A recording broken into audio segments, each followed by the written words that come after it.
and public speaker. Born in Guerrero, Mexico, and raised in Eastside San Jose, Reyes explores the themes of migration and sexuality in his work. The Advocate named Reyes as one of the 13 LGBT Latinos changing the world, and Remezcla included Reyes on their list of 10 up-and-coming Latinx poets you need to know. His first collection of poetry, titled For Colored Boys Who Speak Softly, was self-published after a collaboration with the legendary Carlos Santana. His work has also been published in various online journals and books, including Mariposas, an anthology of queer modern Latino poetry, Floricanto Press, Queer in Aztlán, Chicano male recollections of consciousness and coming out with Coagnella Press, and forthcoming, Joto, an anthology of queer Chicano and Chicano poetry with Corima Press. Reyes was featured in a documentary, Second Verse, The Rebirth of Poetry. Yosimar Reyes is also a Lambda Literary Fellow, as well as the recipient of an Undocupoets Fellowship. Reyes previously served as artist in residence at the media and culture organization Define American, a media and culture organization dedicated to shifting the conversation surrounding immigration and identity in a changing America. Reyes has toured and presented at university campuses across the United States. He is currently working on his one-man show, Prieto, to premiere in the near future. Reyes holds a BA in creative writing from San Francisco State University. And now, for the main event, here is Yosimar Reyes. Buenas tardes a todos. I'm so excited to be here visiting you and meeting you virtually. My name is Yosimar Reyes. I am a poet, I'm a writer. Right now, I am based out of San Jose, California, which I just moved back. And one of the things that I'm exploring right now in the work that I'm doing, specifically, right, over the last year, we have kind of been all witnessing and we've all are going through so many things, and it just feels like layers on layers on layers. So I just want to thank you all for being present and, you know, showing up today. I'm going to start off with a video. This video we just released we released it last month.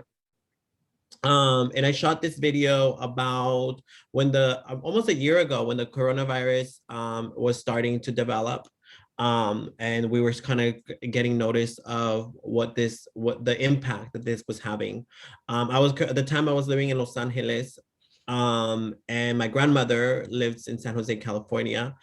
It was reported that elders were the ones that were at high risk, being because of the health complications that, you know, this virus caused to elders. And then on top of that, it was reported that there were 3 zip codes specifically in San Jose that were impacted disproportionately.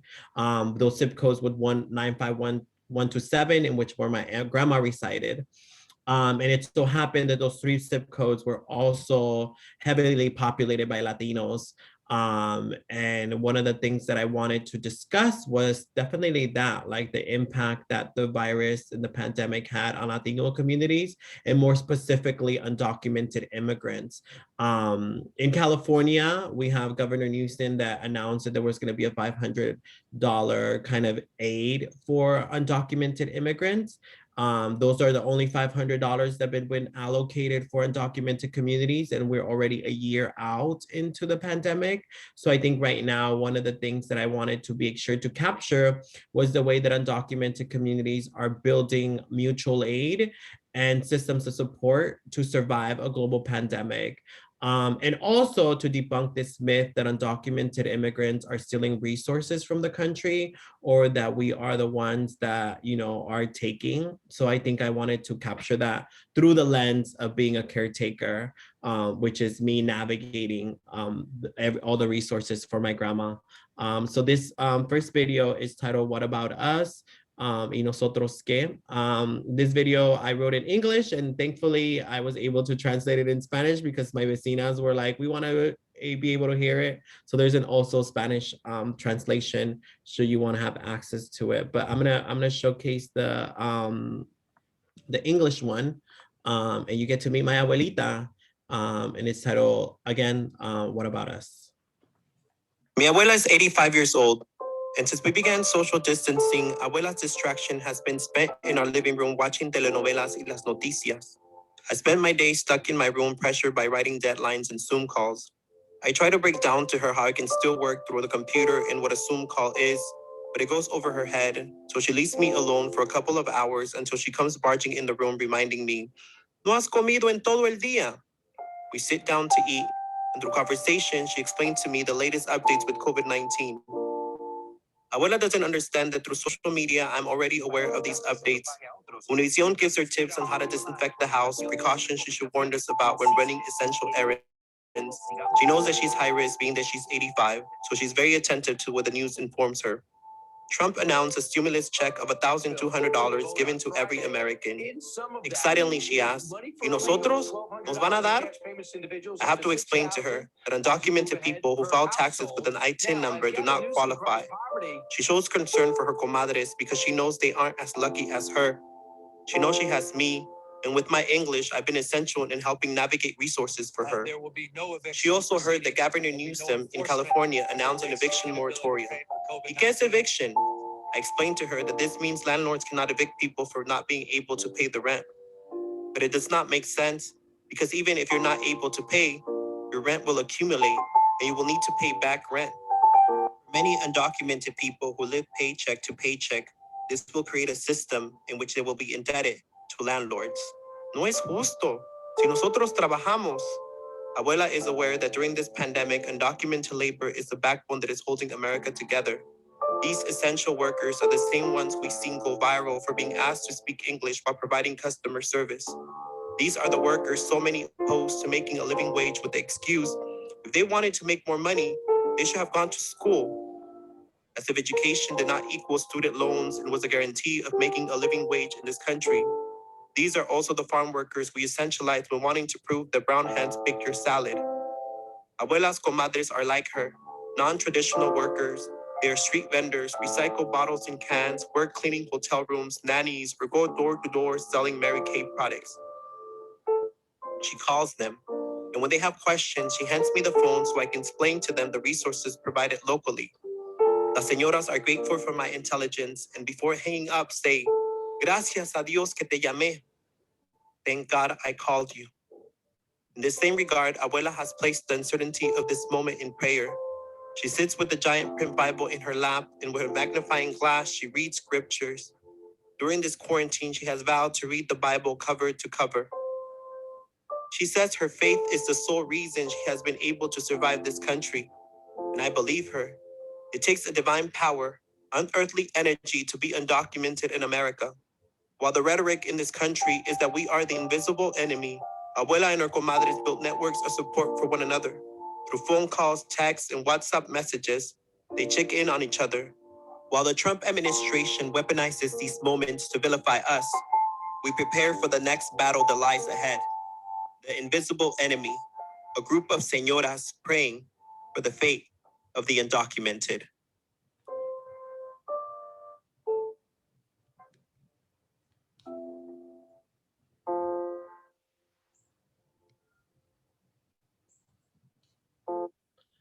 So yeah, this video was shot by G. Melisane, who is a videographer based out of Oakland, California. So someone that I grew up with. And basically what I wanted to do with this video was that, demystify the idea of who these people are, who we are as a community, where we come from, where we live, the dynamics, and also talk about poverty in a certain way, because I think when the conversations that we do have around immigrants in this country, it's very seldom that we also discuss race as a factor and as an environment in which we are surviving, right? And the beautiful thing about this video, it came out really organic, right? The señoras that you see featured are my vecinas, the people that I grew up with.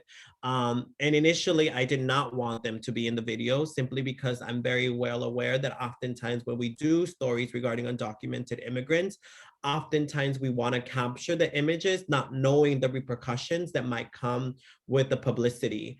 But the beautiful thing is that the women was some that we were recording my grandma, and they took initiative and they're like, we want to be in the video because we want people to see us. And out of this video, which was really awesome, is the fact that I was able to fundraise over $17,000, and we were able to provide aid to about 23 undocumented families that needed help. And I think for me, and this is me as a poet and as a writer, thinking that, I don't have access or institutional power. I'm not a nonprofit. And basically I fundraised through my Instagram, and people were able to giving and donating money for this community. So I think it was a really beautiful thing to witness, to see the way that we created an ecosystem in which people felt heard and people were associated and felt a relation to these hard workers. But most of my work that I'm doing right now is trying to demystify who we are, what undocumented people do, where we come from. And I know that we're getting a lot of that through media, through images. We see documentaries on Netflix, we see TV specials, and oftentimes we do capture it, right? But I am a DACA recipient. I have something called Deferred Action for Childhood Arrivals, which is an executive order signed by Obama in 2012 that grants me the legal authorization to work for 2 years. Every 2 years, I pay the government $495, and they grant me this permit, which allows me to work and pay my taxes and all that. Right now it's tax season, right? We all know that April 15 is around the time that we all have to file taxes. And it's very interesting that around tax season is when we'll see all these pro-immigrant videos in which undocumented people are forced to show their taxes and show that we're paying taxes, because there's an idea that we don't pay taxes. But if you're not aware, undocumented people pay taxes with something called an ITIN number, which is something that the government formulated for them to be aware that we're processing this money, right?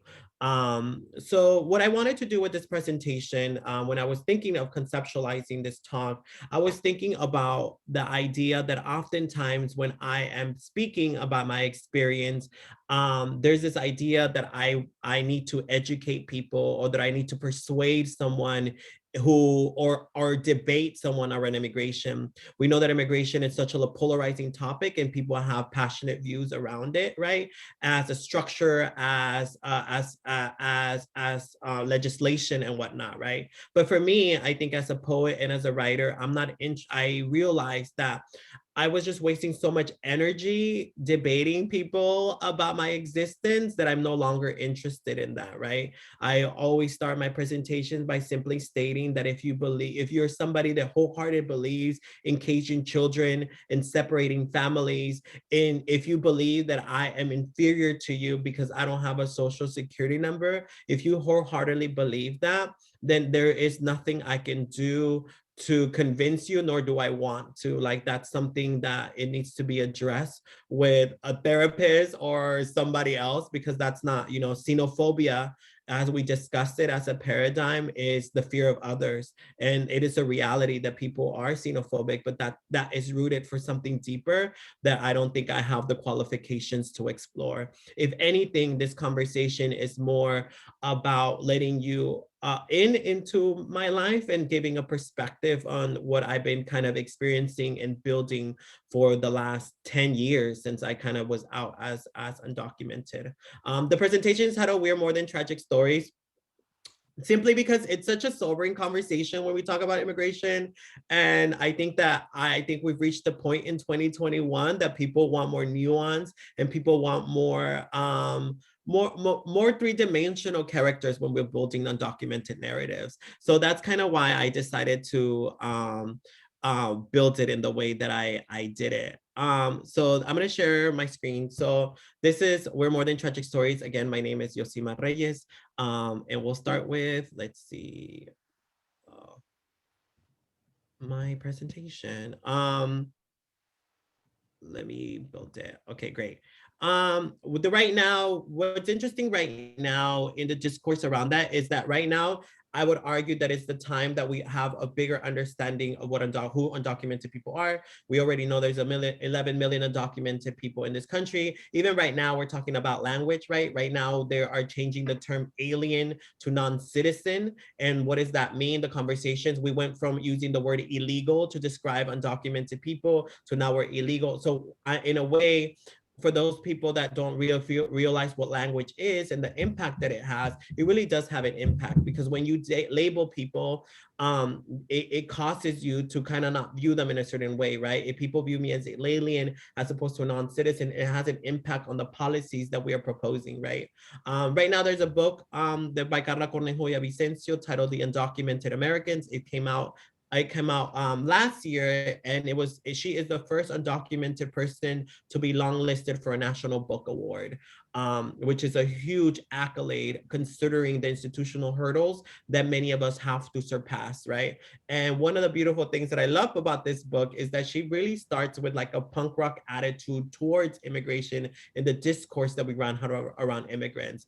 I fucking hate thinking of migrants as butterflies. Butterflies can't fuck a bitch up. And I think that is like the energy that I'm entering 2021 in, simply because, if we know anything about immigration, the monarch butterfly has become the symbolism to promote pro-migrant narratives. But in this sense, I think one of the things that happen when we tell undocumented narratives is that we kind of pacify who immigrants are.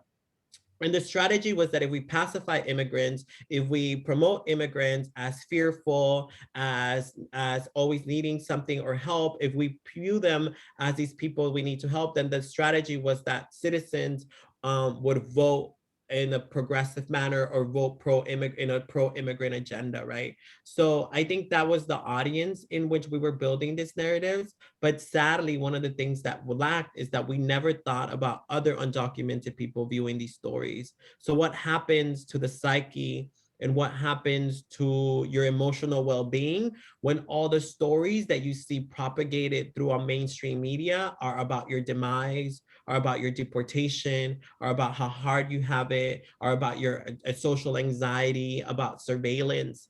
So I think most of our narratives are built around that, right? And as somebody that embodies the undocumented experience and grew up with a bunch of undocumented people, I realized like, wow, there's a huge thing, a gap that's missing. And with the gap that's missing is the fact that we're not calling things by what they are, right? That we're not addressing how ingenious undocumented communities are, how resilient undocumented communities are. We are not naming the genius that it takes to live 20, 30 plus years as undocumented in this country. And that's why language is important to me, because imagine if we were to tell every undocumented immigrant in this country that they encompass a level of genius, what would they do? What would do that to confidence building and then the way we carry ourselves in this country. One of the things that I've noticed around us as workers and as immigrants, is the fact that oftentimes we come from very modest cultures in which humility is something that we praise. My grandma is very about all being humble and all of that. But one of the things that happens with humility is that oftentimes when you're too humble, people take advantage of that. And when people call you family or incorporate you into this paradigm of like, we love you kind of thing, is when this exploitation happens. And that's why we see in the narratives of wage staff. That's what we see in the narratives of workers not being compensated for their labor, specifically undocumented workers. So for me, it's like, how do I build stories and narratives that tell us that we're worthy and that we are able to claim what's rightfully ours, because we're not taking anything. We work for this, right? One of the concepts that I'm building on right now is the citizen gaze. I argue that the citizen gaze is similar to the white gaze, in which allies and good-hearted folks have been conditioned to view undocumented folks with no power. We get this from images, movies, documentaries, in which our voices are framed as fearful, hiding, and in desperate need of help. Our narratives are always a deficit. Um, when I came, well, honestly, I never came out as undocumented because I didn't need to. I feel like everybody I knew was undocumented, so it was more like a matter of fact. But in 2021, it's 20 years since the DREAM Act was introduced into a legislative branch. The DREAM Act it hasn't passed, it's not going anywhere. And right now it's been 20 years since we're trying to fight for some sort of immigration reform or some sort of understanding of immigrants, and we haven't gotten there yet. The biggest victory that we have had is DACA. which it still is temporary, right? And right now Biden is trying to introduce some sort of immigration relief, but who knows what's going to happen with the state of the country in which where we are. But one of the things that ended up that I realized that what's happening is that when we were doing pro-immigrant narratives like in 2001, is the fact that, you know, we were cut and edited and molded into these people, and our power was not showcased. And I think for me, one of the interesting things was that I didn't want to do that. A lot of people, especially reporters, wanted me to cry on camera. Like they would ask me triggering questions just so I can cry on camera. Because there's this idea if the people see me crying, they want to console me and they want to make me feel better, right? But I just think of that, like the countless questions and the way that within immigration narratives, we have been taught to consume immigrant trauma in this way and to kind of like do that, right? But what ends up happening is that we've been telling the same kind of format for the last 20 years that we kind of becomes desensitized to immigrant trauma. It just becomes the norm. And the meter to measure that we become desensitized is the fact that we are seeing images and that we are hearing audio recording of children crying, literal cages. And yet, as a citizen population, we think that we have no power or control over it. And we are sit idly and just become, it's just the rule of the law. They should have just followed the law. So for me, I think if that's not a meter of how desensitized we become to immigrant trauma, I don't know what is, right? Um, and so I think for me, like going forward, I shifted my perspective and realized that, you know, I'm doing a disservice by continuing to perpetuate these kind of narratives. And I wanted to stop doing that. Like I was no longer interested in talking about how hard my life is. I'm not interested in telling you that I was dehydrating crossing the border. Like those are not narratives that I'm interested in anymore. It doesn't do me any service, right? So one of the things that I started talking about more now is undocumented agency. An undocumented agency basically refers to the fact that agency is the human capability to influence one's functioning and the course of events by one's actions. I believe that as undocumented people, we have always lived outside of the justification of why we're here, and we create networks of survival. We cry, we laugh, we dance, we make love, we exist beyond having to prove our humanity. We started telling these narratives in 2001, but what were we doing? I arrived to this country in 1991. I didn't arrive in 2001. So what was I doing during that time, right? I existed, we lived. I lived in the neighborhood. I survived with these mechanisms that my neighbors had instilled in me. There was already like a undocumented culture that was happening underground and was not necessarily publicized, but we were existing and building families. So for me, one of the things that I want to talk about in undocumented agency is maybe I want to write a poem about going to the club. Maybe I want to write a poem about relaxing. Maybe I want to build narratives that are not so focused on my anxiety with deportation.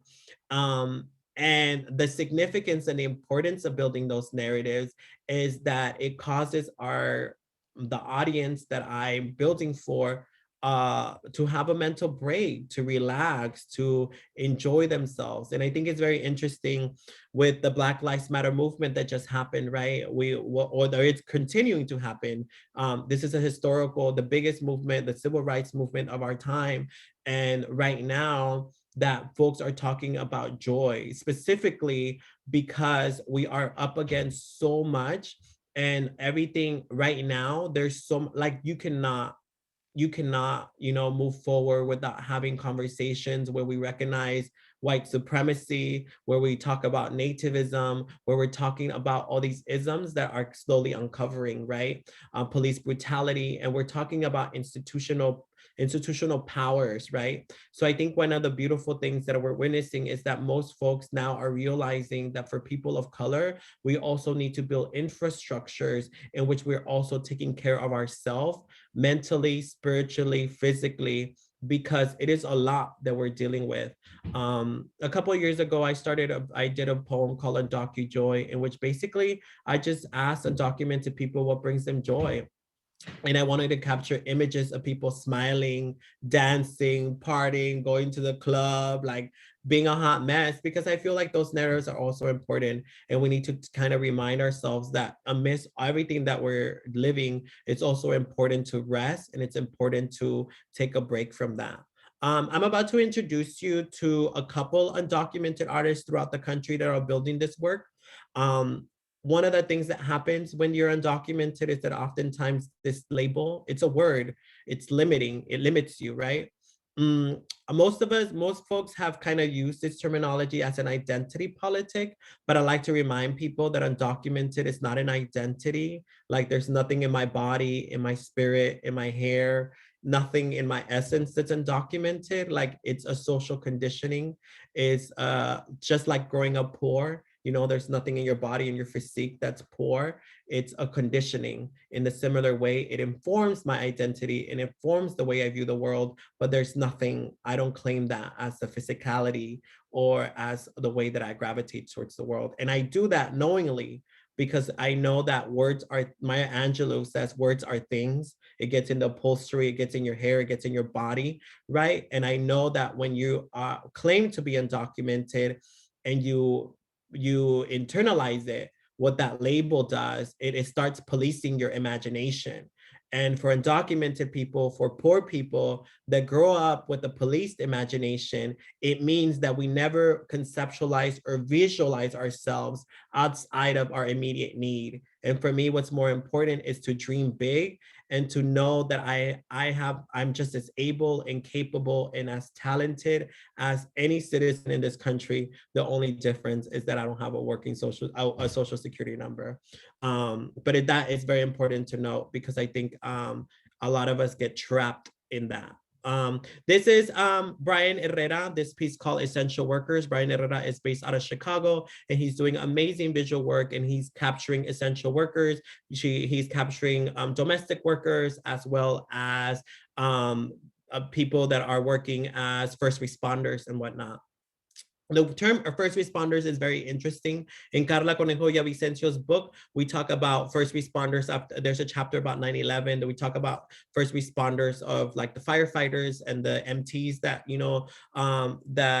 responded to that. But what about the second and third responders? And those happen to be the people that are cleaning up the wreckage. And oftentimes the people that are cleaning up the wreckage are undocumented immigrants, right? And we discussed that. It's very evident in the chapter in the undocumented Americans. This is Felipe Baeza, based out of, the other artist is Felipe Baeza, based out of Brooklyn. He just got his MFA from Yale, and I think he's taking over the art world, in which he's discussing these kind of his identity as an undocumented, well, not identity, but his conditioning as an undocumented person.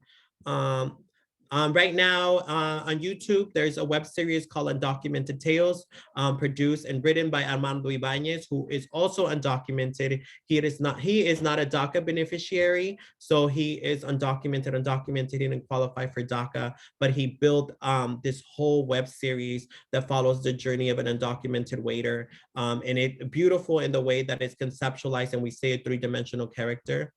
There's also a documentary called Rocio.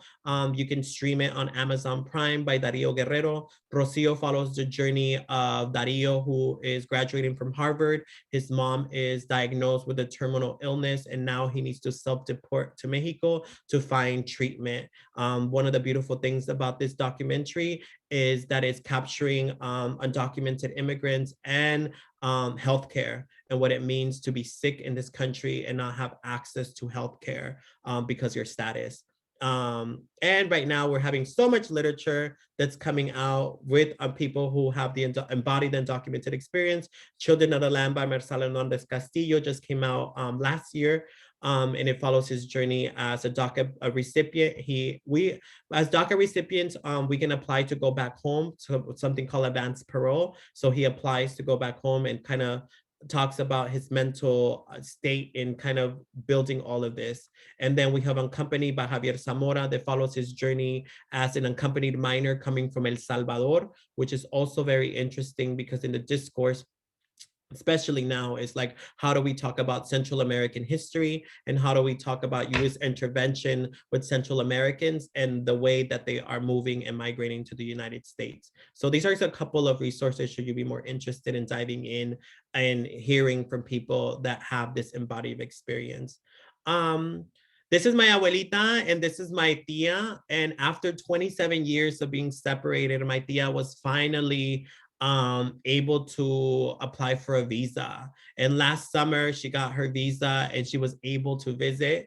And we were able to reunite my abuelita with her sister, who she hasn't seen forever. And in this reunification, you know, there's a video that we captured it, right? It's the fact that as undocumented immigrants, sometimes it's important for us to take inventory of the things that we lose by us choosing to remain in this country. And I say choose because it is a decision, because I am also aware that as an undocumented immigrant in this country, I am making the choice to remain here. But as someone that came at 3 years old, I think the conversation has, do I have any other choice than this, right? The scholar Toni Morrison, writer, one of I feel like United States best writers, says that the very serious function of racism is distraction. It keeps us from doing the work. It keeps you explaining over and over your reason for being. Somebody says you have no language and you spend 20 years proving that you do. Somebody says your head isn't shaped properly, so you save scientists working on the fact that it is. Somebody says you have no art, so you dredge that up. Somebody says you have no kingdom, so you dredge that up. None of this is necessary. There will always be one more thing.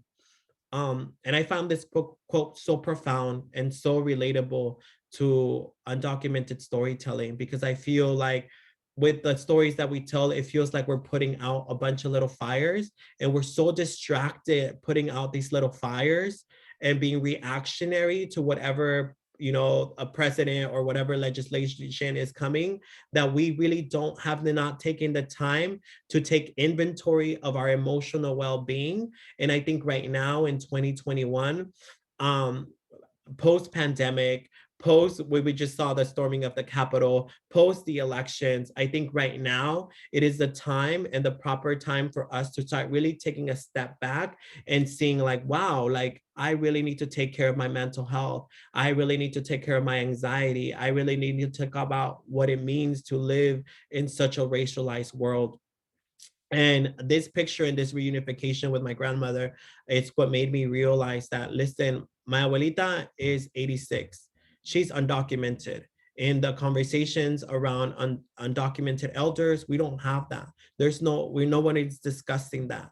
She is hopeful that one day she is going to get papers, right? And with Biden's current immigration plan, that journey looks about 8 years from now, should that still go through the hurdles that it has to go to. And I asked myself if she has 8 years left to get that, right?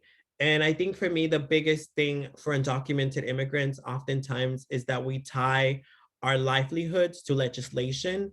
And there, for me, for the longest time, I thought that by when I become a citizen, that will be the beginning of my life. And that will be the beginning when I start feeling full human. And I realized that that's not the point no more. The point, like James Baldwin, like all these Black authors have taught us, is that you choose freedom. Freedom is something that you select. Freedom is something that at some point in your life, you're going to have to kind of make sense of for yourself, because it cannot be granted through legislation. And this goes to show, right, we're talking about citizenship. As we're discussing citizenship, it's also very important to state that in this country and in legislation, and what we're challenging is the concept of citizenship. Citizenship for some people, it means a certain race, it means a certain demographic. And this is evident because if we were all treated equally in this country, there will be no need for the Black Lives Matter movement, right? And I'm very conscious of the fact that for immigrants, we also need to challenge what that notion means, because in this country, we're very aware that for African Americans, for Black people in this country who are citizens, who have contributed and built this country, they have not gotten the equal opportunities, nor having gotten the equal recognition that needs to be, that they deserve, right? And so for me, I think that's the bigger conversation. that needs to happen within us discussing that. But for me now, I'm really more interested in celebrating immigrants and more interested in partying and turning up, in like, how do I build narratives of joy? How do I build narratives that celebrate my community? How do I acknowledge the genius within my neighbors? And so I think that's kind of what I building now. The poems that I write, I have no problem in stating they are to build the confidence and the spirit of undocumented immigrants. I write knowing that nobody really cares about emotional well-being, but I'm more interested in having my neighbors smile. I'm more interested in being able to be that light for my community. And it's working so far. It's so awesome when I get my vecinas who message me on Facebook and be like, I don't know what you said, but you need to translate it. So that's why I'm doing more translation work, because they're more interested in seeing themselves reflected in the literature. These are just things that I think about. And even if you're not, I know that we're focusing on undocumented immigrants per se right now, or I'm my focus, but this is universal. This is universal for if you're a student, a person of color, if you are a storyteller. These are things that I take into account to not feed that kind of voyeurism that people have with watching us suffer. So when I tell a story, I think about, will this story honor my family? Will this story speak of my legacy? Will the story inspire my undocumented mother? Will the story give my undocumented community a mental break? Will the story make undocumented father laugh? Will this story make me cry of happiness? This is where I'm at right now, and my point in my journey as an artist. And this is my abuelita. And questions to think about that I often think with narratives: what is undocumented power? When was the last time you felt powerful? And what makes you feel powerful? Because also as power, we think it as an infrastructure, right? We think it as a paradigm, but often power can be different things. So it's very important for us to define that. Writing prompts, I'm gonna leave you with some writing prompts should you choose to journal or explore some other things within your writing. Is think about an undocumented person in your life that made you feel seen. Write a letter to them. Use vivid examples where this action took place. Think of a memory in which you feel proud of an accomplishment. Tell me the story. Tell me about your biggest dream you have. How do you define success? It's very interesting because oftentimes I feel like school scholarship essays are very much built on trauma. Like we really like to see like how much you struggled to be deserving of money. But imagine if we talked about our accomplishments. Imagine if we started telling our lives built on accomplishments and the things that we've succeeded, and not necessarily institutional accomplishments, but things that you find valuable within your life. One of the interesting questions for me that my mentor, Jose Antonio Vargas, asked me is, how do you define success? Because as people that come from poor communities, as immigrants, regardless of status, success is a conversation that I think it needs to happen because we're navigating upward mobility. Some of us are first generation students navigating schooling and knowing, and we need to be well aware that sometimes once we graduate from college and excel in our careers, most likely we're going to make more money than our parents ever had. And most likely, if you live within a tight-knit family, most likely you're going to be the caretaker for your parents. So I think what's very interesting for us to kind of have a conversation of what success means to you, because if you don't, you're always going to be chasing something, not aware when the marker of you're going to be like, I've made it. This is what I did. And for me, success means that I can take care of my abuelita. And I'm so proud to say that at this point, I can do that. And she's happily living and we're thriving. Amidst all of this, I can say that I'm thriving. And let's see, well, this is kind of where I leave it.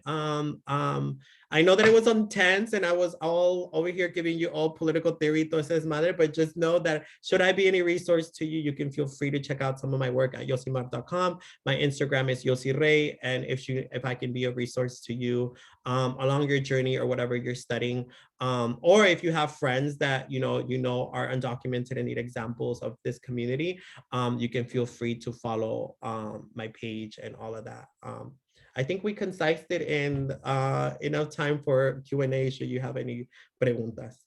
Thank you so much.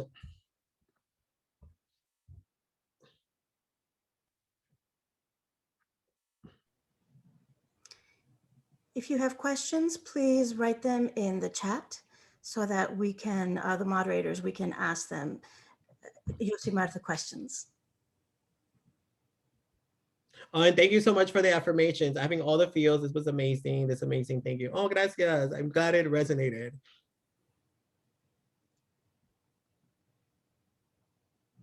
Oh, somebody, I love your shirt. I got it from a designer in Oaxaca.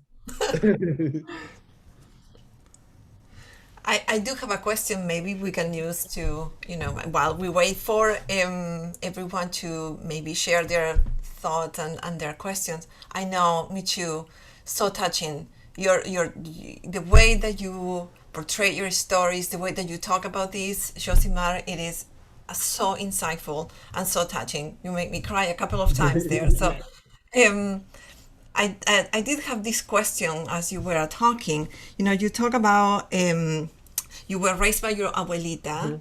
and with your tias and tios and vecinas, neighborhoods and people that care for you, mostly in a community of undocumented people that have similar experiences. So, how have they, what have they taught you sorry, by English, what lessons from them, what life lessons have you learned from them that shape who you are today? I think for me, one of the things that is very amazing is the fact that and when you're an immigrant or undocumented, is there's this idea that we're inherently activists, that we're all marching in the streets, when actually most people just want to work. Most of them, like, I just don't want to be bothered. Like, just leave me alone. Like, I just want to keep working. And I think that's what been the most amazing thing. My abuelita is the one that keeps pushing me. Because when Trump came out with the announcement that they were going to rescind DACA, which means that we're going to terminate this program that I benefit from, I was like, bro, like, once I lose this DACA, what am I going to do? Where am I going to work? I don't want to go work at an assembly line again. I don't want to do that work. I already graduated from college. I've already done all this. I don't want to do that. And mi abuela, she's because she's not part of all of that, right? She came into my room and she's all like, you know what? Don't worry. If they take away your social security number, I know where you can work. And I was like, where are you gonna send me to work? And she's all like, you can come sell Mary Kay with me because they don't ask for social security numbers. And I just found that I laughed at that memory, but at the same time, I thought about like how deep that was in the fact that for a lot of us as communities, when they close a door, we'll find a window or we'll find an opening. And I think if that doesn't, I don't like the word resilience, and I think we've overused it all the time with people of color. For in general, we love to call people that survive institutional racism resilient. But I think if and that doesn't talk about how ingenious we are, I don't know what does. And I think with my community, I that's the thing that I've learned, that no es el fin del mundo. It's not the end of the world. And I just need to, yeah, it's going to take me a little while, but I got to figure it out. So always being on your toes. That's what they've taught me. So, Thank you. Yosimar, Mhm, your definition of undocumented agency was great. mhm. The question came up if you could provide a citation for that. Is that your concept or is that from someone else? Well, I think right now I've kind of been trying to build on it. I'm doing more academic research on. I know there's a lot of people that are. I think right now the concepts I'm trying to build on, but I'm not sure if there's other folks kind of talking about undocumented agency in this way. So I'm hoping to build on that. Right now it's interesting because there's a lot of undocumented scholars, which is so dope to see that people are actually discussing theory and building practices around this. So I would be interested in finding out should there be someone that's more building on it. But I think I want to build a little bit more on that, just to define it. But in general, I think agency just came from this idea that, yeah, you know what, you know how I came out for me is that I would do these interviews with TV specials. I was supposed to do an interview that was supposed to premiere like at the Latin Grammys because they wanted to do something with like undocumented people, right? And they came to interview me, but they edited me out of the video because I was too happy. So they took me out because it didn't fit the mood of what they were trying to go. And I purposely did not want to do that. I was like, I'm not going to read I don't want to read this. I want to smile. I want to be desmadroso. So they ended up editing me out because I was too happy. And I think that's where I started building on the fact that maybe I wasn't the poster child for things because maybe I was just I just like to smile and laugh and be desmadroso. So I think that's why it started building on that. Well, now I have a choice. If I want to be sad, I could be sad. If I don't want to do that. So yeah. There's another question. Have you ever found yourself having to choose success over your pride of being Latino? You know what? I think one of the things, you know, you hear the term all money is not good money. I think one of the things that I've been put, you know what, one time it's just like the things that happen, right? I think one of the, I've been in pretty situations where people think they're doing something good for me, but ultimately I'm just being tokenized. If you go to my Instagram, I have in my bio undocumented socialite, simply because I felt like for a period of time I was getting invited to all these galas and banquets simply because I was undocumented, which is very interesting because people just wanted to have somebody to be like, oh, you sponsored this table. Look at the person we were able to feed because you sponsored this.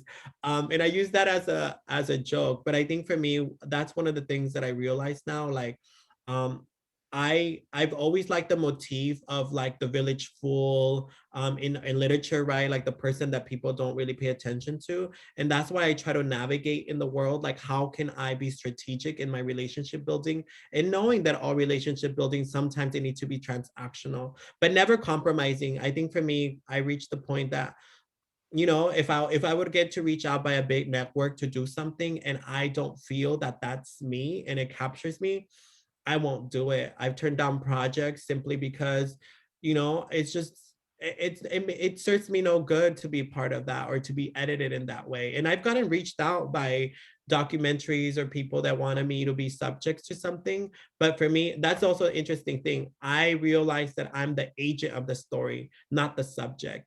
And so as the agent, every story that I need to build, it needs to be a collaborative process. I need to be able to have a say and an input on how I'm represented. So I think, yeah, if it goes against what I want to do, I probably would say no. And they'll probably find somebody else that fits that. I'm probably not good for that.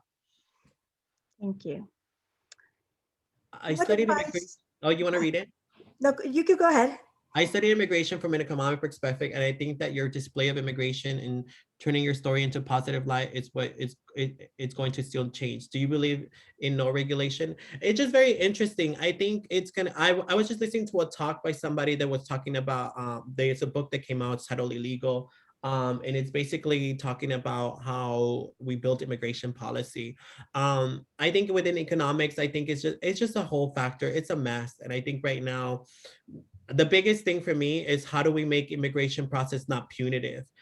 Because if you look at immigration, it's punitive. They punish you for coming here, and they punish you for coming here because you're fleeing the conditions that were set up by a very same government where you're coming home to. So I think for me, I guess I don't know about, I just don't know, no regulation, but I think there needs to be a process for people to also understand all these factors, economic. You learn this in seventh grade social science, social studies class, push and pull factors that bring us to this country. So I think in general, it's how do we make it less punitive? When somebody's seeking asylum, how do we not punish them for fleeing violence? And I think that should be the goal, to try to figure out, yeah, how do we make it less punitive? What advice do you have to undocumented people who are on the way of owning their agency and do not feel empowered yet, who are still feeling afraid of impact of speaking openly about their status? Honestly, if you're undocumented and you feel like this, just know that you don't have to be the poster child for immigration. You don't have to be, sometimes the school newspaper reaches out to you to get your story. You don't have to do that. You don't feel the pressure to do that. You don't owe it to nobody. Take care of yourself first. You come first before anything. And I would say, in terms of agency, how I discovered my agency and my power was by surrounding myself with other people that were in my same predicament. Undocumented friendships, undocumented relationships were very important to me, and I was able to cultivate and build my confidence out of building bonds with other people who are in my situation. So I would say seek out those people, build friendships with undocumented people, be in community with those folks. And I think it makes such a difference to not feel so alone and to not feel so that you're dealing with this by yourself. One of the things that we started doing within my friends is every time there was like some rhetoric or some anti-immigrant legislation, like when they rescinded DACA, we legit threw a party. We threw a party because we're like, girl, they're gonna take our work permit. We might as well twerk while they take it away. So I think these things have kind of built systems of support that we at least know that we can rely on each other. And it feels, you know, I always say this, there's nothing beautiful about being undocumented. I don't want to say that there's beauty. There's nothing, no beauty in this conditioning, nothing. But if there is one thing, is the fact that we found each other by us being open and telling our stories and not being afraid to come out as undocumented. We were able to find each other, and by us witnessing our successes and winning, that has built a movement in which we feel less alone.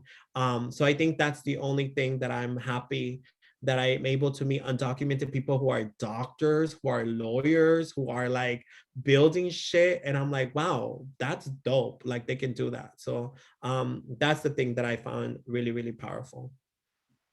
What actions do you think the US government could do to improve conditions in South American countries? Well, first of all, get out. I think it's just like, those are big conversations, right? Those are big conversations. Politically wise, we know that imperialism and all those conditionings, it's just a difficult relationship that we do have with our home countries.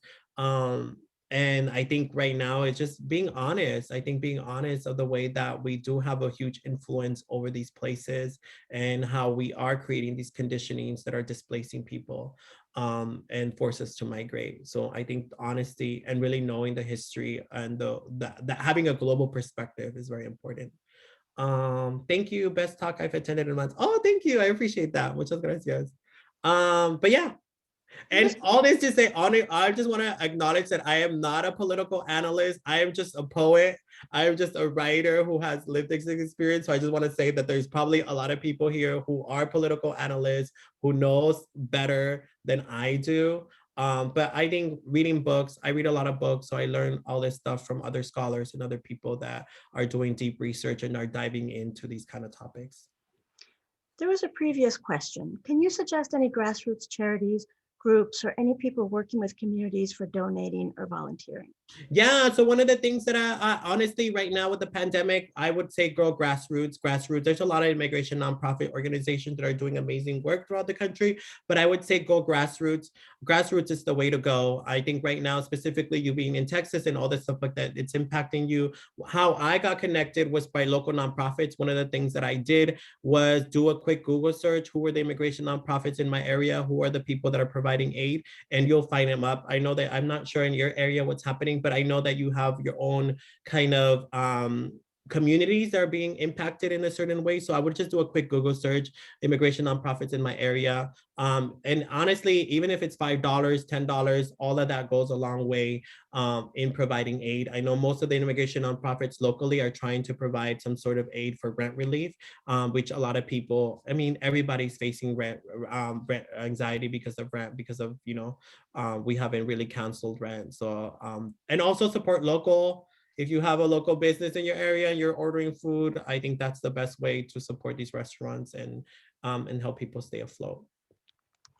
Locally, the group to support would be the Brazos Interfaith Immigration Network, and they currently have a campaign to provide immigrant families with rent assistance. And I will put their contact information in the chat.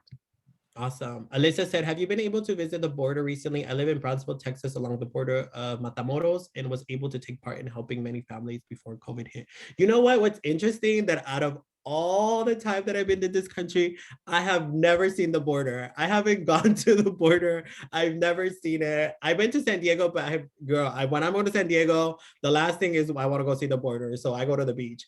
But I think that's amazing. I think specifically where you're at, right? Like I say like Texas is a different place. Like I know a lot of people that are born in Texas identify as Texans simply because it's a different culture and it's different elements immigrants in California.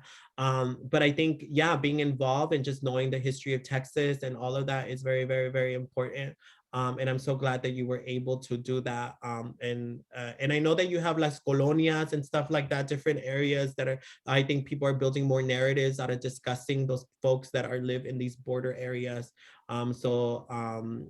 Yeah, the Rio Grande Valley, there's a lot of people, I've been meeting a lot of artists that are creating work to kind of bring attention to the Rio Grande Valley and talking about the colonias and all that culture. So it's really, really dope to see. Oh, thank you. One day, yes, I will be able to. I'll go visit it's Rio Grande Valley, no, Lucy? Yes. Awesome. So, Yosimar, could you read us one of your poems? Yeah, I'll read one of my poems. Oh, let me. Oh, I'm trying to like be toda joyful and uplifting and not do, you know, the things that I do. Let's see. Undocumented joy. I don't remember crossing, so I cannot tell you about the journey. Sometimes I close my eyes and imagine a pitch black sky with 1,000 little stars. I imagine a poetic crossing, my abuela's hand tugging at my arm, a rush of wind, abuelo leading the way. I imagine crossing without fear, just dreams, and my abuela's goals to raise my brother and me into hardworking men. I cross without the trauma latching into my body. I cross unscarred. Even the viejitos tell me they had to stick the 4 of us under the backseat of a car. Sometimes I wish I could remember, then maybe, just maybe, I would have another story to tell. I can only tell you how poor we were living in that small apartment in the East Side, how embarrassed I was to invite my friends over, even though we all lived like this. I can only tell you how proud I was of my abuela who asked me to teach her English. Scribbled on the refrigerator door, you can sometimes see the residue of the markers I used to teach her basic words like thank you, God bless you, and you are welcome. I wish you would ask of the memories I had before my identity became political. I wish you would ask about the laughs, the joy, the things I love, about the way I have managed to survive. I wish you would focus on the magic that it is to take the world's trash and make it into art. I wish I could tell you about the journey, but all I know is that I'm here and I'm not going anywhere. This is my home now. Thank you. That's beautiful. But yeah, again, muchas gracias for having me. If I can be a resource to you, most of my stuff, I have a lot of videos on my website, yosimar.com, that you can find a lot of the videos. And I also have a book club. Should you be interested in reading literature by Latinx authors that are getting published, I have a book club that's picking up. And basically we just promote literature of contemporary Latinx artists that are publishing books. So we have that, and yeah, we're just building community with people to meet other folks like-minded. So gracias. Thank you so much, Yosimar. Gracias. And thank you to everyone that joined us this afternoon. On behalf of everyone in the call, I tell you, Yosimar, your thinking, your insightful process of thought, and your emotional realm that you share with us today is truly inspiring. It makes us tickle with a shiny light and give us hope. And at the same time, it shows us the tenderness of the life of undocumented people. So you show all of the sides, and that is so important to us. Thank you so much for sharing your expertise, your wisdom, your art, your work with us. We are truly, truly grateful to your company today, to your visit at Texas A&M. And Yosimar will come back. So he's going to be back for a panel on April 8th. So that's another Race Talks event. And so don't miss him, because it's going to be as good as this one, I'm sure, if he's there. So please check out the Race Talks events that are upcoming this month. Next week, we have Marcela Fuentes talking about protest and activism in Latin America. And I thank you everyone for joining. And thanks, Yosimar, again. And I hope that you have a wonderful day. Thank you.